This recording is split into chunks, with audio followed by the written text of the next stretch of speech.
Welcome back to the Infinite Rabbit Hole podcast. I'm your host, Jeremy, and today we're going to dive into the minds of the quantum Bigfoot, yet again, with a special guest.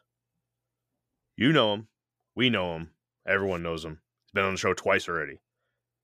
But before we get into him, we're going to go ahead and introduce our co-host for the night. Back for the second time in a row. It's like he wants to be here or something.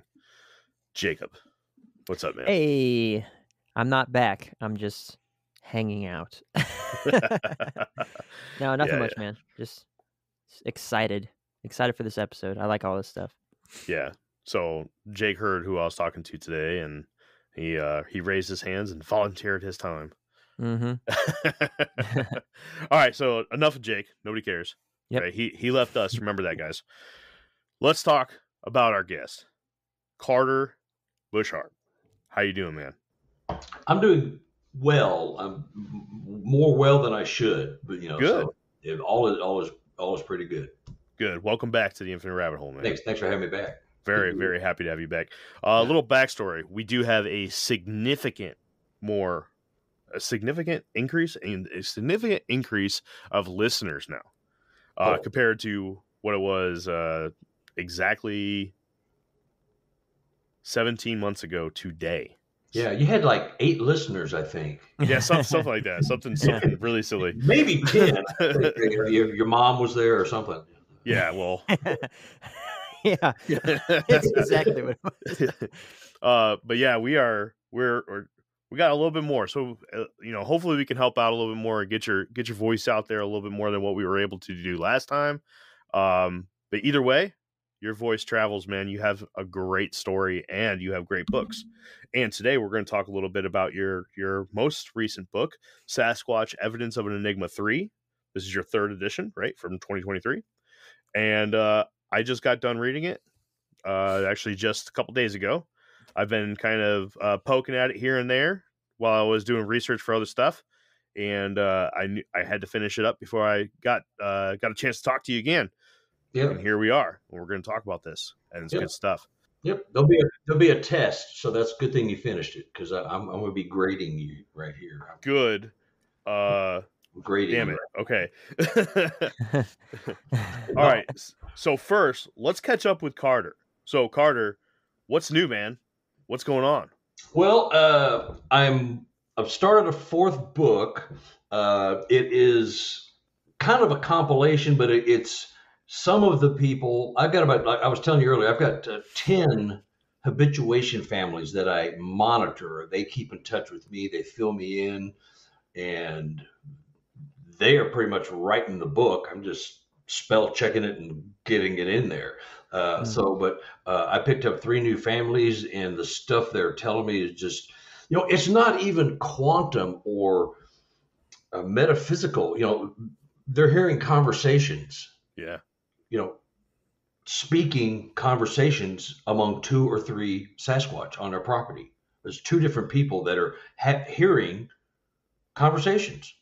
I mean, and that's not even paranormal or anything. Birds chirp, dogs bark, Sasquatch talk, we talk. I mean, they have their own language. The Ron Moorhead, tapes fills you all in on that. So that's just been fascinating to me. And they're just, the information is just copious. They just keep coming out because they're so mesmerized by it, and nobody will talk to them. That's the whole reason I do these books, is because nobody will talk to these people when they start talking about paranormal quantum type things. When they're morphing, they're dissipating into an orb and flying out the window and bizarre stuff. But multiple people are telling me the same types of stories, so it's not like I'm just running into only crazy people. These are like rational people. They're, some lawyers, doctors, cops, retired executives. I mean, they're not like people looking for anything. They just want to get it out. They want to talk to somebody who's not going to laugh at them and make fun of them. That's my whole thing, is these people really don't have anywhere to go, because, the ape only crowd won't talk to them with any depth. Yeah. Oh, you saw one disappear, huh? Well, that's cool. Okay, let's go back to the road crossing. There's more to it than that, and I know that, and it's just, you have to wrap your head around it. You have to have an open mind about this stuff, and I do. And I've had some things happen to me, which tells me these people aren't full of crap, and so it's just mind-blowingly awesome that they're sharing this stuff. I feel really privileged to have these people reaching out to me, but they've been laughed at and laughed off of other shows, and their relatives, their spouses. All right, honey, yeah.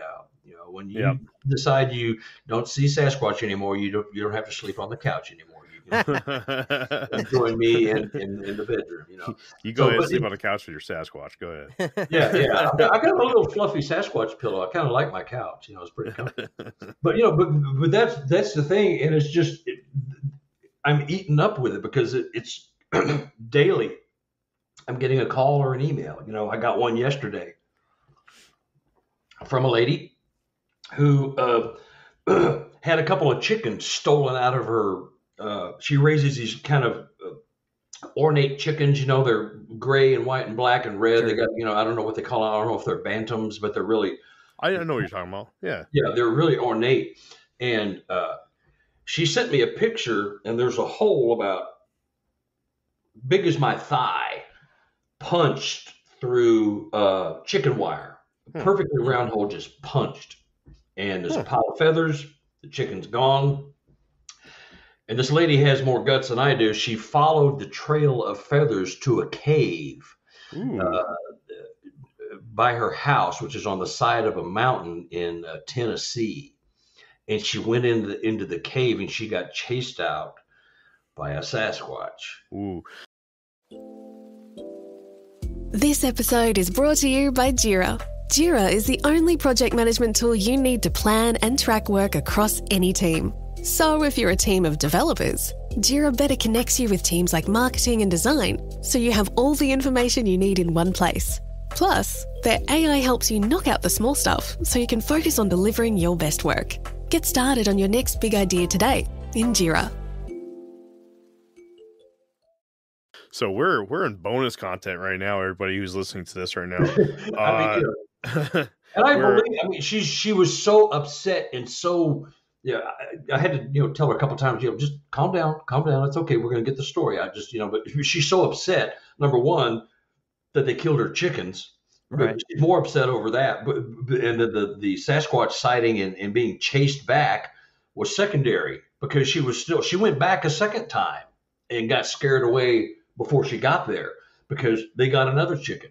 I've had enough of this. She's just an old fireball old lady that lives by herself on the side of a hill in Tennessee. And they took my chickens. It's like taking somebody's pet cat or your little lap dog. I'm going after it. And so it just, stuff like that just comes flying at me, out of left field, Well, you're the man for it. Yeah, I don't know if that's a good thing or not, but it's a good thing. It is a good thing because you have a really awesome approach to it. For those that are listening to this conversation and have not heard our previous conversations with Carter, the first episode came out on January 14th, 2022. Go ahead, check that out, and check the one out immediately right after that. They're back-to-back episodes. Check them out, because we're going to build on some of the vocabulary that we use back then. Carter is very good at using specific vocabulary in his writings. And real quick, Carter, just for refreshments, let's talk about the two big terms that you use: visitation and habituation. So can you kind of dumb that down for everybody and let them know exactly what you mean by visitation and habituation? Well, visitation, this really is mostly for rural, isolated properties, whether you're on farmland or your farmland butts up to heavy woods and things of that nature. But visitation versus habituation. Visitation is where, and I have a couple of properties like this where they see them every now and then. They see them walking through the property, around the property. They see them walking deep in the woods, but there's no real interaction. It's like their property is on the way to somewhere else that they either live or hunt, And one of these properties where there's pictures on the third book came from. There's no they hunt there. The Sasquatch hunt there, but there's virtually no cover, no caves, no heavy woods. There's trees and woods, but there's very little scrub, so there's no place to really hide and secure your family. It's got some water, but it's got a small creek, but it's not like rivers and Right. plentiful with fish. So I delineate between the two. Habituation is where you are seeing them daily, weekly, or monthly, and you're interacting, you're gifting, you're hearing conversations. Maybe some of your food is disappearing off your trees and your gardens. Some of your animals, your livestock, like we were talking about earlier, will disappear. And so that's an habituation. And most people that have the habituation, they talk to the Sasquatch and just say, "Hey, quit stealing my food, quit killing my animals, quit stealing our animals. If you want to take a little food here and there, that's great. But I mean, and if you just talk to them, because you're actually in a relationship, which is really strange to say, but you're in a relationship with maybe a primordial creature, and so they understand that. They want to interact with humans. They're trying to get us to be better people and take care of the planet, and all this hate and racial stuff and all the garbage that's going on. They want us to just get back to nature like we probably used to be a long time ago. And so they understand these things, and so that's how I differentiate between the two. Is the visitation that you see them every now and then on your property, but they're Farmer Joe down the road they're living on his property. He's got caves, he's got a big river over there, he's got a huge creek, he's got ponds, he's got all this going on, and a place to raise a family, hide a family, secure them, versus, well, we got to go by Bob and Betty's place to get to Bob's. So but that's the two terms I use, and they're not really interchangeable. It's either one or the other. So the cover of your book, this is actually an update on something that you touched on in your Evidence of Enigma 2 book. This is the story of Jimmy and Preacher. Do you want to give us a quick update? Because we did talk about that in the second episode that we did together. Do you want to kind of fill us in on what kind of updates you have there? Well, so on this book, you can't really see it. The picture's small here, but That picture's such a bummer. Yeah. Well, Jake, do you notice anything on here when you see the cover? Yeah, the time is only like 4 seconds. It's it's the Exactly. guy, and then it's a hand, and everyone wants to say that's Bigfoot's hand, and I certainly thought that. And now it's like, oh, it's that guy with his chubby fingers.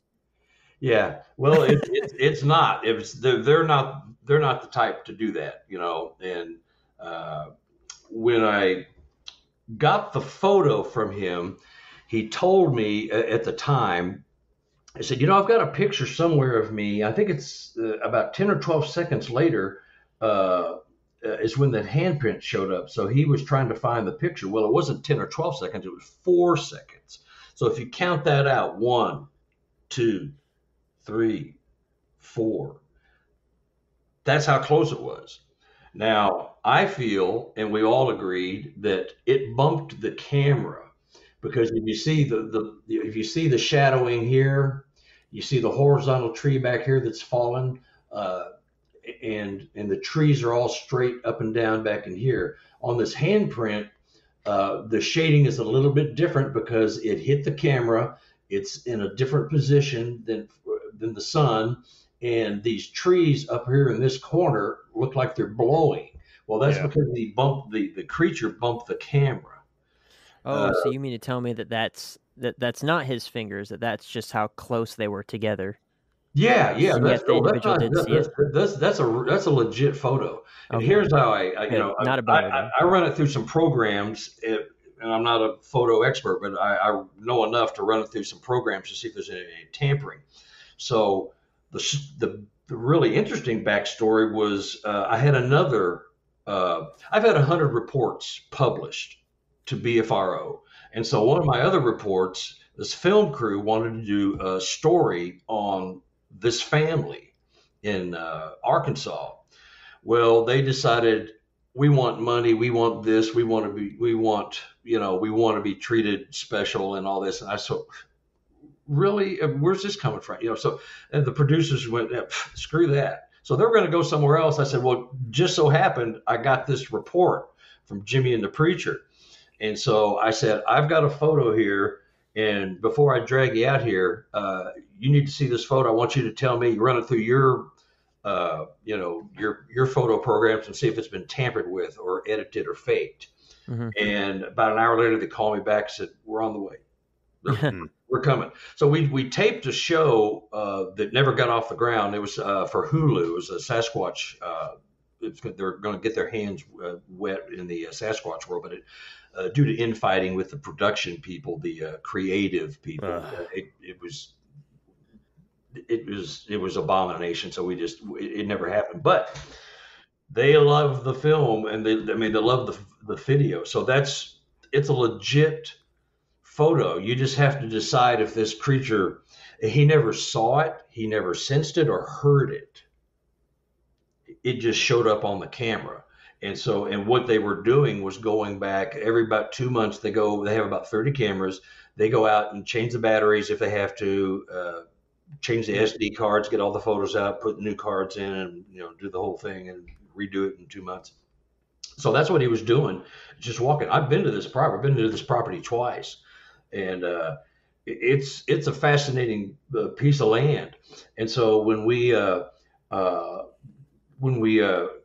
I left the first time I went out there, I made a gifting area, and with trinkets and some fruit and some toys and animals and beads and necklaces, just a little gifting area. Well, somebody didn't like it because they tore up one of the cameras that was out there. They destroyed one of the cameras and threw it right in the middle of my pile of gifting stuff. So I'm only going to guess one person would be responsible for that, and that would be a Sasquatch. They just weren't happy with me coming in there and tinkering with their placid little world. But that's the backstory, and they have other things going on there, not just that. And when I put this out, I got a lot of crap. Oh, that's fake. How dare you? How could you put that out? You know better than that. It's not fake. And that's the problem with Sasquatch world, as you know, in the paranormal field, really. Yeah. If it's too good, it's fake, and if it's blurry, well, it's nothing. Yep. Well, I've been with people I've seen what they took a picture of. I've been with them when they took those blurry photos, and it is blurry, but that's because they're freaking out. Maybe the Sasquatch are changing the vibrational frequency so they don't show up on the film, And there's a precedent for that if you go back to the Native Americans and the Sasquatch. If they had a symbiotic relationship, which I think they did way back when, the Native Americans, when the white man took their photos, they saw their pictures on a piece of paper and they thought, you stole my soul. How did you do this? I'm not here. I'm here. I'm not here. How did you do that? You stole my soul. This is evil. And so that's documented. So if you go back and there was some kind of symbiotic thing where they traded food and materials, that philosophy was shared amongst the two. And so cameras became an aversion, And so, but then again, a camera in the wood, just like sticking a camera in your living room, you're going to notice it as soon as you walk in the front door. You're going to see this camera up on the corner. You go, where'd that come from? The same thing with a camera in the woods. The Sasquatch are going, oh, stupid humans, what are you doing putting the cameras in my living room? I mean, Take all your crap back. Here, have this too. Yeah. So when something destroyed one of the cameras, I still have the camera because there might be something on the SD card. Unfortunately, it's going to cost about $1,000 to get someone to rebuild that SD card. I don't have that kind of money laying around. So it was messed up. Yeah. Well, and I think what happened was the SD card was squeezed. It was crushed or something, because you stick it in and nothing, it's damaged. It wouldn't have been damaged from just throwing it against a tree. I mean, it wouldn't have, it didn't damage the insides. It was opened and something was done to that card. I think they have the knowledge that is where the photos are. Because a lot of people say, I've had SD cards taken out of my cameras. I've had batteries taken out of my cameras.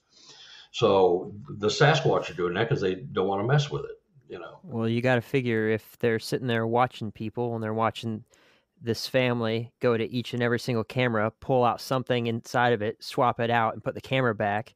Yeah. Repeat behavior. They've got to know Yeah. something's up with Yeah. that, right? It's not rocket science. Yeah. You know, it's really a simple act. Now, the only thing that kind of befuddles me is that the size of their hands, getting that little card out of there might be problematic. Maybe you have to use a twig or your fingernail or something. But but that I've heard that so many times that it's a real thing.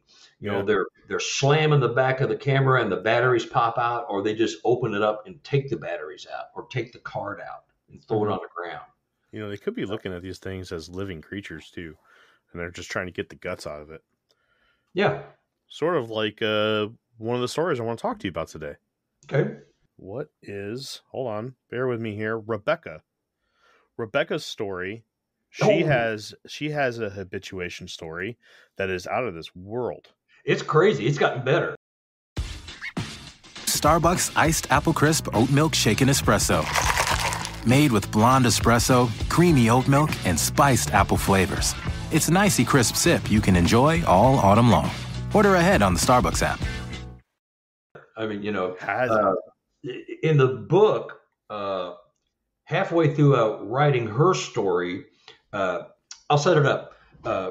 She and her husband, they're retired. They live out in a western state. They live with their adult son. He's 49, maybe 50 now. He's on the autistic spectrum, but he communicates pretty well. He works around the house. He does a lot of chores. He works out in the woods and the farm and all that stuff. So they have a nice life out there. But the husband was a skeptic, and so for a couple of years, it was just, you still messing with that stuff, honey? Come on. I mean, really, there's no such thing, you know. So you know how this is going to end. But anyway, but she's gotten into this gifting thing where she is gifting, and I'm giving Dollar Tree a whole lot of business. I hope I get a kickback, you know, because people, if you want to buy some cheap baubles to gift, you know, necklaces, little dolls, little toy furniture, marbles, those kind of shiny rocks that people put in planters and stuff. Just really cool little but loud trinkety kind of stuff. She's put all that on her tree in mirrors. And so what's happening now is that they don't like the mirrors. She'll strap 3 or 4 mirrors to the tree and just to hang them on the side of the tree. She'll come back out the next morning. They're all turned where the mirrors facing the tree. She'll turn them back out, and then the next day they're all facing the tree. It's wild. Because obviously this is one of the latter chapters in the book.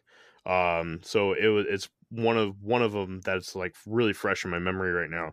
She had her husband, Mark, I believe he's referred as in the book. Yeah. Now, as kind of a just like a note for the listeners, Carter doesn't use anybody's actual names. No. Oh, that's appropriate. Nice. So the names that we're using here right now are not the actual names. So you can't go look them up by their name. The only way you're going to be able to hear their story by these names is in Carter's book. Yeah. And the locations are also dubious. You know, right. Who it is and where it is does not matter. Right. It's just the event. What's the point of having a nice spot of property if everyone's going to be crawling all over it? A couple of times that's happened, you know, where it was the witnesses, one of the people in my first book, they told a bunch of people that they thought were friends, and sure enough, they ended up having people driving by their house, you know, looking, and you know, cameras and binoculars. Yeah. Really, it's rare that happens, because you know that's how you want to. If you want to get shot, that's what you do. Snoop around somebody's property, especially after dark. You know. Yeah. So, but anyway, yeah. So everything's fake, and just to protect the identities. Yeah. So Rebecca had her husband climb up on a ladder and put screws in the trees about 7 to 8 feet tall, and they were hanging necklaces, the mirrors, and actually a sack of apples. Yep. And there's been a couple times where these beads they've been removed, they've been twisted, tied, and then replaced back onto a screw. And then the one that really got me, Carter, was the one where the apples were eaten and the cores and the the chunks that were left over were put back into the bag. That was Isn't that nuts. crazy? That's absolutely wild.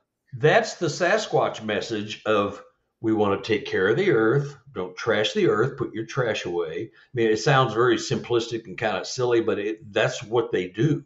Yeah. You know, that's this relationship. So, but back to the gifting. So now what's happened is with the mirrors, they took them off and they threw them on the ground. And then she puts them back up. Then they put them back on the tree, but they wrapped a vine around it like 5 or 6 times, a big long vine, and they put the mirror against the tree so you couldn't see it. So I don't think they like the reflection. I don't think they have the sense of self that we do. You know, we're always making sure we're all put together, and they don't care. They live in the woods. What do they care? You know. So I think that our vanity and our compulsion to always be looking good and checking your reflection in a mirror is not something they relate to. I don't think they like it. But they would wrap a vine around these mirrors, and then she'd go back and undo it, and she'd hang them up high. And then one by one, they'd take them and throw them on the ground and break the glass. And then she replaced them. It's a never ending thing with that. And the beads are the same way, but they'll take the beads and they'll move them from the tree to a tree trunk, and they'll weave them. So it's kind of a decorative thing, like, you know, like drapes or something. They play with them and decorate with them. And then she goes back out, and she sent me tons of pictures. I've got new pictures since the ones that are in the book, but it's just bizarre stuff. Now, the other thing, and this just shows a sentient, sapient being, one that feels and reasons and thinks and has compassion. They have plum trees in their backyard.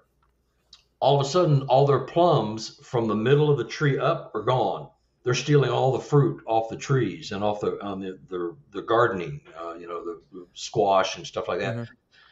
She went nuts. I said, quit stealing our food. I will give you some, take some, but don't take our food. This is how, you know, we're feeding ourselves. You know, right. You feed yourself, we're feeding ourselves. She's having these conversations with them.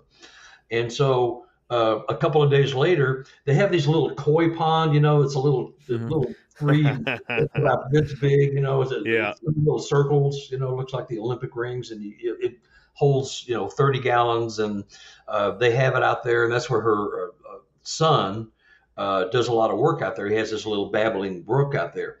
Well, he goes out there after she chided them, and in the pond is a rabbit with the head pulled off.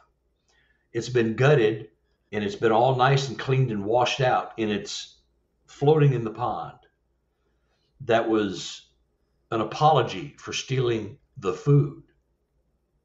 I mean, it was just, the son goes running back, Mom, no, you know, look at this. I mean, he's freaking out, and it was a gift. They were, you know, nothing was said, but they just took it that way. They know that was the gift. 2 or 3 days later, I know you know where I'm going with this. I do. A little perch, a little 6-inch perch was found swimming in this little pond. There's no way that there's no creek or pond or anywhere near this where that perch could have come from. And her husband, who at the time was a skeptic, goes, well, you know, it's probably one of the heron flying over, and, you know, it dropped a fish it just caught, and it filtered down through the trees and bounced around and ended up in the pond. She's going, you really believe that? Really? You're going to want me to believe that story? My story makes more sense that the Sasquatch gifted it to us as another gift and an apology for stealing the food. And in your book, you have a picture of the location of this, and it's not big. This is like a little, I'm assuming like a 6 foot by 6 foot little area, right?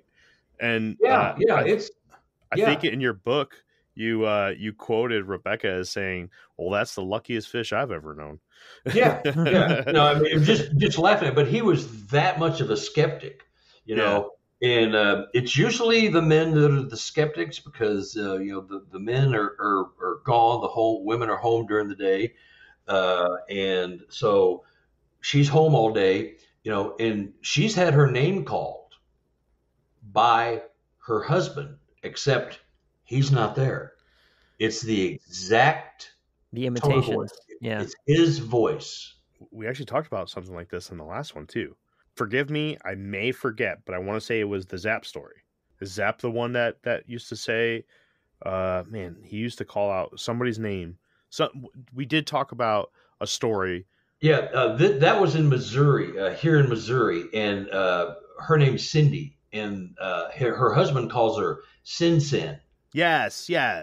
Yeah, That one. and the Sasquatch was calling her name. She's home alone all day while he's at work. Yes. Sin. So Sin? yeah, we see parallels as you were talking about earlier. You're seeing the same things pop up in different states where these people don't know each other. Exactly. And yeah, they don't know each other. They don't want anything. They don't want any money, fame, or fortune. They just want to tell it and get it off their chest. And they want to talk to somebody who believes them or will at least discuss it with them, Mhm. And I don't blindly believe all these people. I mean, but, when you start hearing stories like this repeat each other, just different location and different people, but the same events, these people don't know each other. And they're not into it enough to want to go, ooh, I just saw this really cool story. Let's just jerk around with this researcher and see if we can prank him. I mean, who does that? I mean, if you're going to hoax something, you want to be there to get your jollies. You want to be there to see the effect of your hoax. This long distance kind of stuff. Nobody's hoaxing here. This is real stuff. Real people having these events.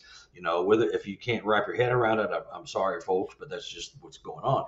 So, yeah, but the one here in Missouri, it calls her name, and she'd call her husband. Chuck, are you messing with me? Are you here? And the other, Rebecca did the same thing. She called her husband. Are you here somewhere? You just call me? No. What are you talking about? Of course, he's a skeptic at the time. Mm-hmm. So, but see, and none of this is quantum or paranormal. This is, they have a language they speak. We did a bad thing. We took your food. We're going to apologize for it and bring you something in return. Here's a dead rabbit. We pull the head off and gutted it for you. So all you got to do is put it on put it in the stove and cook it, So you're welcome very much, humans, and the same with the perch, But, the thing that, is going on now is orbs that are morphing into Sasquatch beings. and here's the woo, everybody. Yeah, baby. And her husband because in the book, he, about halfway through, he finally had a sighting and he couldn't deny it anymore. He had a knee replacement, I think it was. And he didn't like the opioids they were giving him, so he couldn't sleep. He's waking up about 2, 3 every morning. He's sitting in the living room, just watching TV, just trying to get sleepy again. And he sees one walk right through the picture window, just walks right by the house. And the motion lights go on. It's just kind of walking along, just, looks back at the house and he's going, you kidding me? And so he's been baptized. He's no longer a skeptic. The guy who's going, you're nuts, honey. Suddenly he's going, honey, I got something to tell you. So he's like, my tail is between my legs, and yes, I believe you. I still don't believe it, but I saw one, and I've seen another one, and he has seen them come in through the window in an orb, and then it will enlarge, and then it blossoms into a Sasquatch that is kind of floating in front of him and just letting him take a look. And then it goes off, and I got so many stories like that. And so again, am I just lucky or unlucky enough to be speaking with, out of the 400 people, I've got all these nut jobs? No, it's real stuff that's really happening. She's with the gifting tree. She's gifted now where she's gifted a couple of teddy bears and put them in a plastic bag, and the bag is hanging on the tree. One night, she couldn't sleep because her husband snores. They sleep in separate bedrooms a lot because he snores. And so she sees this mother and her baby. She's holding him. And in the baby's hand is the bag with the stuffed animals. And it's a vision because this too was an orb, and it just turned into, you saw the mother from the waist up, and you see the little child, juvenile, and in its other hand, it's taking its hand and tickling her with a branch from a tree, a piece of fir tree. And she goes, well, we only have a couple of fir trees in our yard. There's not really any right here. There's one up there by the driveway. I said, well, why don't you go check that tree and see if anywhere from 6 feet on up, you see a missing branch, just on a whim. There was a missing branch. She found where that branch was taken by the kid and was tickling the mama. She's like doing this just like a pesky little 2-year-old. If your mother, your wife is holding the baby, and you're sitting there holding it and trying to cook dinner and it's playing with your face, it's the same thing we go through, just a different being. It's so crazy. I mean, the similarities are just, if it wasn't for the language barrier, there'd be some really interesting conversations going on but they're seeing all this stuff and it matches what other people are telling me now, and it's coming in droves, and it's real stuff, but they don't talk to anybody because who's going to believe that? I mean, you hear it and you're going, that is so freaking awesome. I can't believe it. God, I'm envious. Yeah. And sometimes she goes, it's a chore. It's tedious. They have orbs of all kinds flying through at night. The cameras pick them up. Orbs.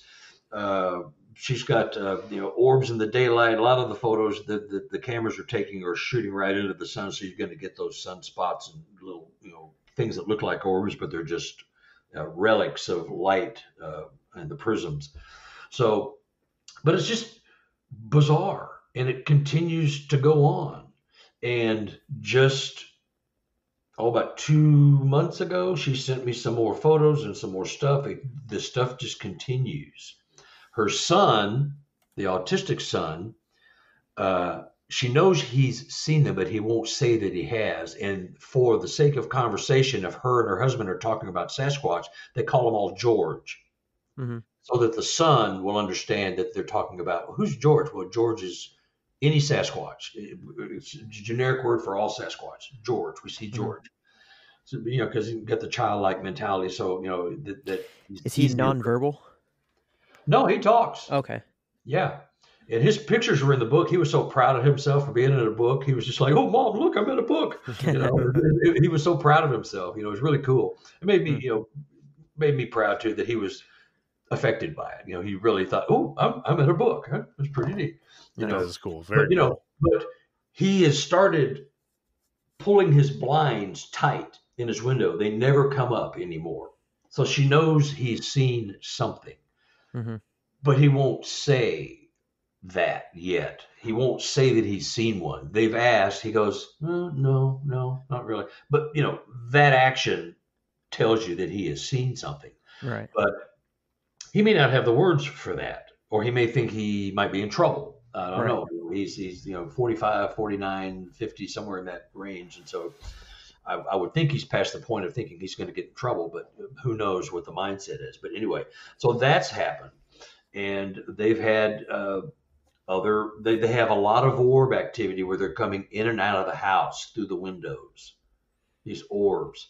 Now, orbs sound weird to people, but in the paranormal world, if you're a ghost hunter, orbs are like... It's a staple. It's a staple. It's accepted. Mm-hmm. Meat, potatoes, orbs. Ghost, orbs. It's just it's a staple. It's part of the landscape. But when you get into the Sasquatch thing, well, orbs, Sasquatch, oh, really? No, right. Okay. Now you're yanking my chain. He said, well, no, we're not. My wife has seen one here in the house when I had the meeting of this book with the Yeah. That one. When that was happening to me, an orb was flying through our bedroom 325 miles away. I called my wife to tell her about the event on this book. And what time was that? Well, I don't know, but it would have had to have been probably after 7 or 8 because we left and it was getting dark and there was COVID. Nobody was out in the woods. So it was just one of those weird things. And, well, just so you know, I saw an orb come flying through the bedroom, and I saw it physically. I saw it. I also saw the reflection in our bedroom mirror on our dresser, and it zipped around for a little bit, and then it flew into the bathroom and left. She never saw it. But that happened nearly within an hour or two of when I had been made contact with this clan in Illinois. Just crazy, bizarre stuff. But it's happening, you know. Now you know why I don't get invited to the big Sasquatch conferences. Because they're just, flesh and blood. Yeah, well, there's more to it than that, but no use beating a dead horse. But that this is going on, and she's going to be, I put her in the book. She's got some new stuff, and it continues, but they're embracing it. A lot of people will ignore it and don't want to interact with them. And they have the option of interacting or not. And she's fascinated with it. They're just all eaten up with it. Now the husband has been baptized. He's like, well, what can I do? This is crazy. This is weird. It's cool, Mm-hmm. And so, but that's that family, and they are just as honest and as forthcoming as you can possibly get. I mean, they're just real people. And I don't want these stories to be true because I want to put them in a book.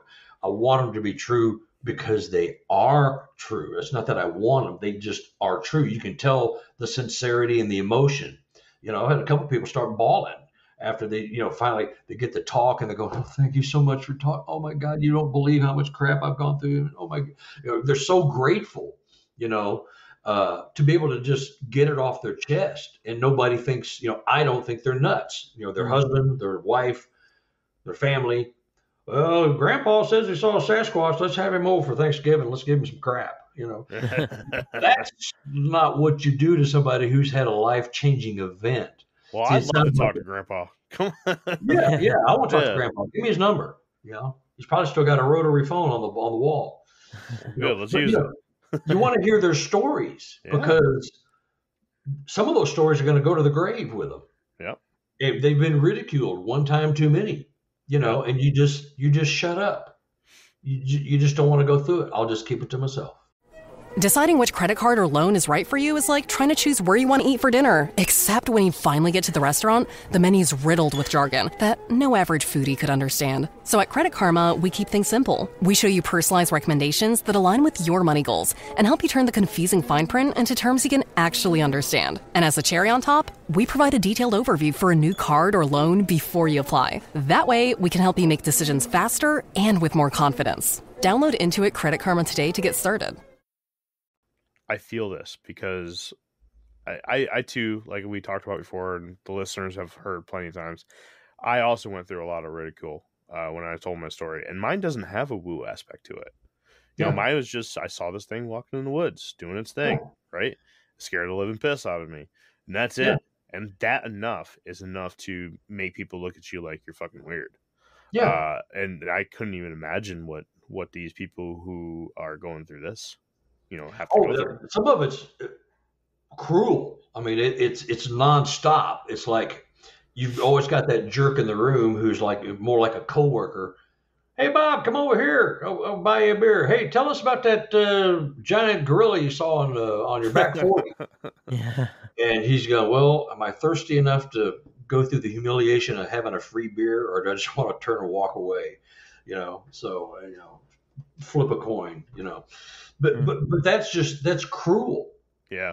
And the whole mindset is that we are taught from the day we're born how to think, how to view the world, science, government, religion, education.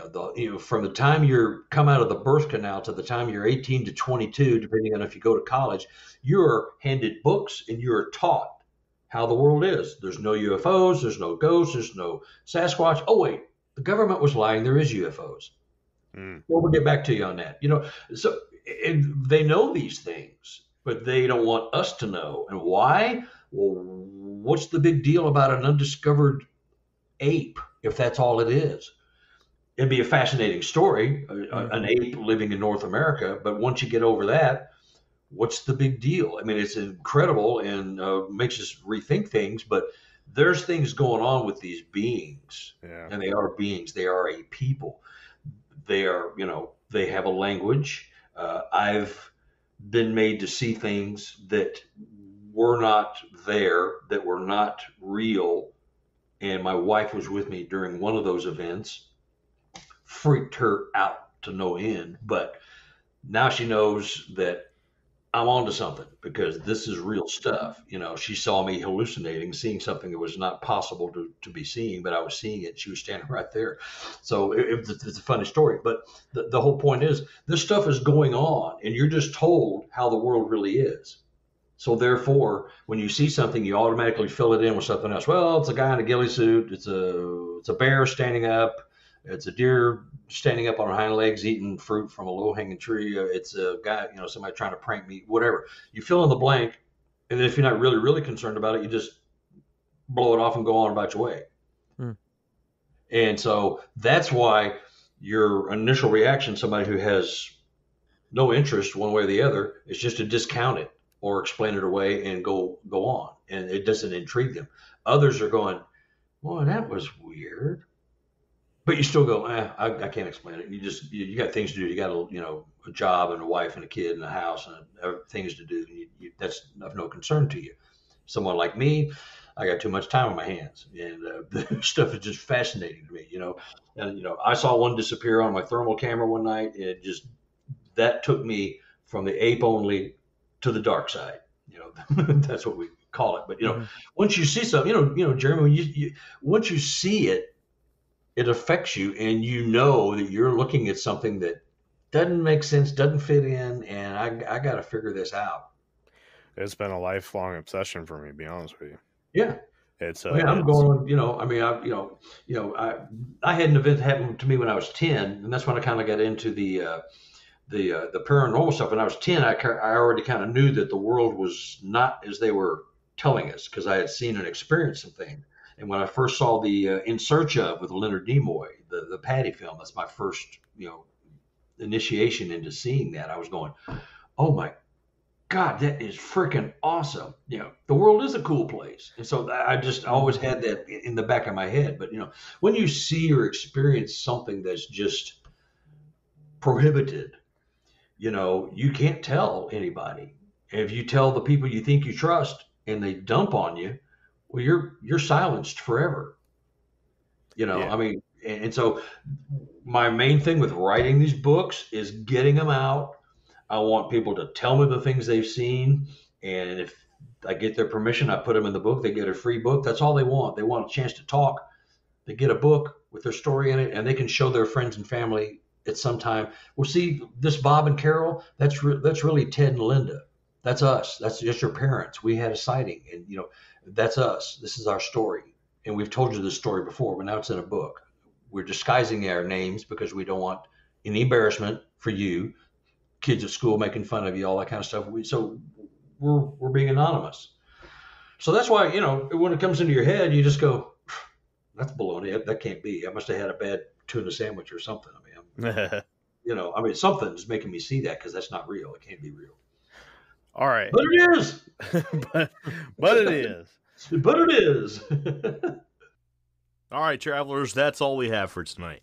No worries. On July 25th, we're going to go ahead and drop part 2 of Jake and myself's conversation with Mr. Carter Buschardt and dive even deeper into the world of the Woo Bigfoot. We'll see you then, travelers. Have a good one. I would like to thank you once again for tuning into the Infinite Rabbit Hole podcast. Please make sure to give us a follow and one of those beautiful 5-star ratings on your podcast player of choice. If you would like to join the conversation and stay up to date on all things Infinite Rabbit Hole, head on over to Facebook and search for the Infinite Rabbit Hole Facebook group. You'll know it's us when you see the logo. If you would like to help contribute to the cause, there are a few ways to do so.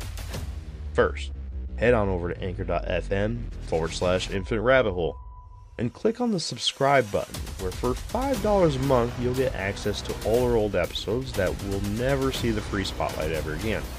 It's horrible stuff, but if you're into that kind of thing, then go check it out. Second, head on over to infiniterabbithole.com and click on the IRH merch shop tab and grab yourself a sweet t-shirt, sticker, or whatever else you see that you wouldn't mind owning. Until next time, travelers, I'm Jeremy, and I'll see you at the next fork in the path of the Infinite Rabbit Hole. Bye. This line represents the time as of 19